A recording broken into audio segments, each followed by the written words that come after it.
Welcome to Communicate to Lead, the podcast that empowers leaders and aspiring leaders to communicate with clarity and impact. I'm Kele Belton, CEO and successful entrepreneur, and your host for today. I'm here to equip you with all the essential tools and strategies to master effective communication and lead your team to success.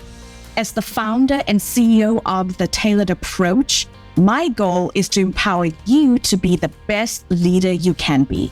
So sit back, relax, and join me in today's episode as we dive into the art of communicating like a true leader.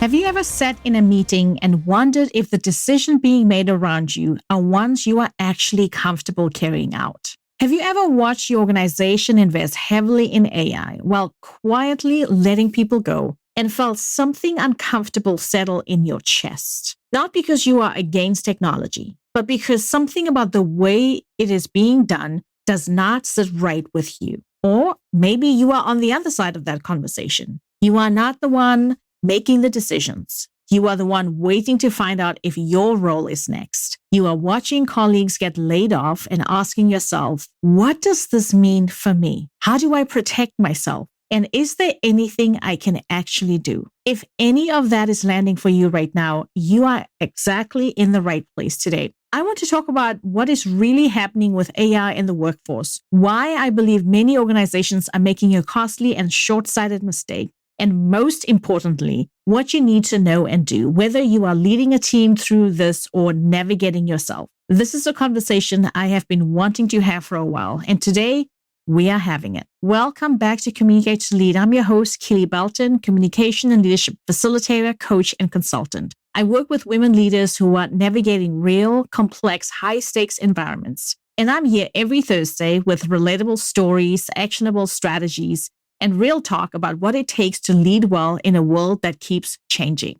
And today's episode is one I think is genuinely important because the conversation happening in boardrooms, on LinkedIn, in the news right now, is missing something critical. It is missing the leader's perspective, not the CEO announcing the cuts. The leader in the middle, the one being asked to implement decisions she did not make while trying to hold her team together and protect her own career at the same time. If that is where you are right now, this episode is absolutely for you. And before we get into today's conversation, I want to take a moment to invite you to leave a review. After almost 170 episodes of free leadership and communication content, if this show has ever given you language, a strategy, or a framework you actually use, your review is how you help another woman find it. Every review puts this podcast in front of more women who need these conversations. I read every single one. So if this show has served you, go ahead and leave a review. It takes 2 minutes and it makes a real difference. All right, let's talk about AI. I want to start with a story that made headlines recently.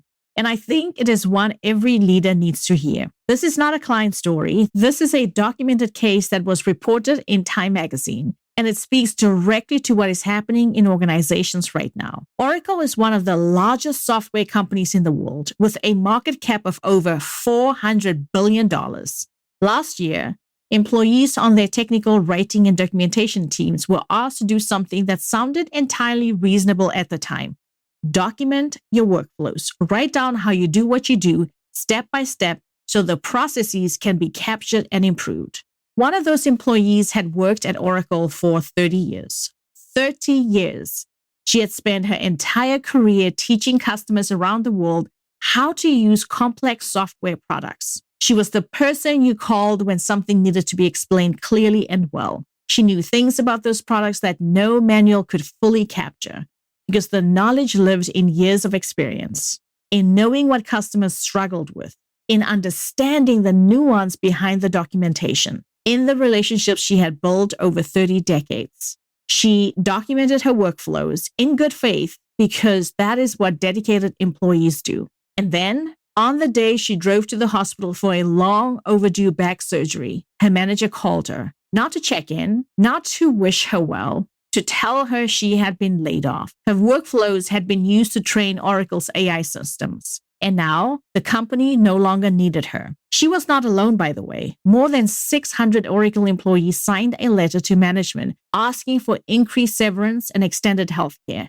Oracle said it would only address concerns individually. I want to sit with this for a moment because that is not just a business decision. That is a leadership failure. And it is playing out across industries right now in 2026. Because in the first quarter of 2026 alone, nearly 79,000 tech workers were laid off. Almost 50% of those cuts were directly attributed to AI and automation. And it is not only in tech, finance, logistics, consulting, media, retail, and manufacturing are all seeing the same pattern. Salesforce cut around 4,000 customer support roles after deploying AI systems. SAP announced thousands of layoffs as part of its shift toward what it called business AI. Amazon eliminated tens of thousands of corporate jobs and cited AI efficiency as a key reason. And here's the part that should make every leader stop and think. According to Forrester Research, 55% of employees already regret those decisions, more than half.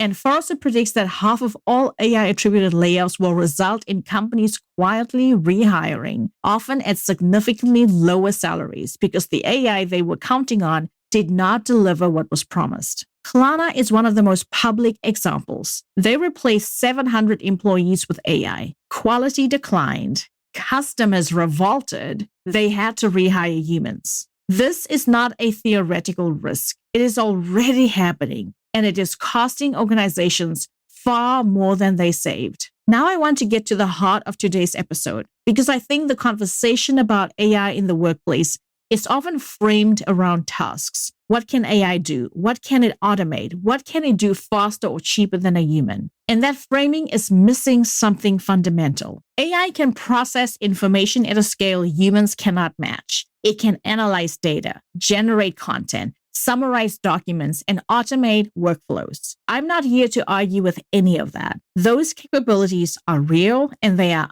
only growing. But here's what AI cannot do. AI cannot build a relationship, not a real one anyway. It cannot sit across from a client who is frustrated and quietly overwhelmed and sense without being told that what they actually need in that moment is not a solution. It is to feel heard and seen. It cannot read the room. It cannot pick up on the shift in someone's energy when they say they are fine, but they actually aren't. It can't notice that two people on a team have stopped making eye contact and know that something needs to be addressed before it becomes a real problem. AI cannot bring the contextual judgment that comes from knowing an organization from the inside, knowing which stakeholder needs to be brought in early, knowing which client relationship is fragile right now and needs a personal touch, knowing that the way something was communicated in the last meeting landed wrong, and that before anything moves forward, someone needs to have a real conversation. AI cannot give a client exactly what they need in the moment without being told the context. A skilled leader reads between the lines. She brings institutional memory, emotional intelligence, and relational trust to every interaction. She knows things that have never been written down, things that cannot be documented in a workflow, things that were learned through years of being present, paying attention, and genuinely caring about the people she worked with. That is what is being lost when organizations replace their people with AI. And that is what no efficiency report will ever capture. The leaders who understand this are the ones who will build teams that last, because they know that AI can amplify human capability, but it cannot replace human connection. And in a world that is becoming more automated by the day, human connection is not a soft skill. It is a strategic advantage. I want to speak directly to you if you are a leader who manages people, even if you do not have the final say on these decisions. One of the most difficult positions to be in right now is middle management. You may be receiving directives from above that you did not choose, did not design, and genuinely don't agree with. And you will still have to implement them. You still have to sit across from the people on your team and communicate what is happening. That is an incredibly hard position to lead from. And I want to acknowledge that before anything else. So here's what I encourage you to hold on to. The first thing is this. Your credibility with your team is built on honesty, not spin. If you are implementing a decision you had no part in making, you don't have to pretend you think it is the right call. You can say clearly and professionally that this is a direction the organization is moving in and that you are committed to supporting your team through it. That is not disloyalty to leadership. That, my friend, is integrity. And your team will remember how you showed up in this moment long after the decision itself has faded. The second thing is to use your voice where you have it. You may not make the final decision or the final call, but you actually have more influence than you think. If you have data, if you have relationships, if you have a perspective that could shift the conversation before a decision becomes final, I encourage you to use it. Bring Forrester's numbers. Bring the Klarna example. Make the business case for keeping your people, not from emotion, but from evidence. Your job is not to be silent in the room. You are being paid for your thoughts and for your perspective. Your job is to lead in it. The third thing is to protect the knowledge your team holds. If people are leaving, voluntarily or otherwise, be intentional about what gets captured before they go, not to replace them with AI, to honor what they build and ensure it does not disappear with them. That is good leadership. And it is also how you protect your team's collective strength going forward. And then finally, the fourth thing is to invest in your team's growth, including the ability to work alongside AI tools, not as a way to replace them, but as a way to make them indispensable. Because the leaders and the teams that will be most valuable in the next 5 years are the ones who combine strong human judgment with the ability to use AI effectively. Give your people the chance to develop both. That is how you lead through this, not around it. Now, let me speak to you if you are not the one making the decisions and you are wondering what you can do to protect yourself and your career in this environment. The Oracle story is a warning. Yes, those employees gave their knowledge in good faith, and that knowledge was used to replace them. I'm not telling you this to become guarded or to stop contributing. But what I'm saying is this: be intentional about what makes you valuable beyond what can be documented. Because the truth is, the things that make you exceptional as a leader are not the things that can be captured in a workflow. They live in how you show up with people. They live in the relationships you have built over the years. They live in your ability to walk into a room and read what's really going on and respond in a way that moves things forward. That is not something that can be trained into an AI system. That is all you. So the first thing I encourage you to do is double down on your relational leadership. Be more present with your clients, your colleagues, your stakeholders, and your team. Invest in those connections intentionally. Ask better questions. Follow up. Remember what matters to people. Show up in the ways that an AI tool simply cannot, because those relationships are not just personally meaningful, they are professionally irreplaceable. The second thing is to make your contextual judgment visible. You know things about your organization, your clients, and your industry that nobody else knows in quite the same way you do. Start naming them. When you bring an insight into a conversation, say where it came from. When you make a recommendation based on your read of a situation, articulate your thinking. Do not let your judgment be invisible because it is intuitive. That judgment is your edge, so own it. The third thing is to communicate your impact in relational terms, not simply in numbers. Yes, you know this. I talk about this all the time. Results do matter. But the story of your leadership is also the story of the trust you have built, the clients you have retained, the team members you have developed, and the problems you have solved because you understood the human dynamics at play.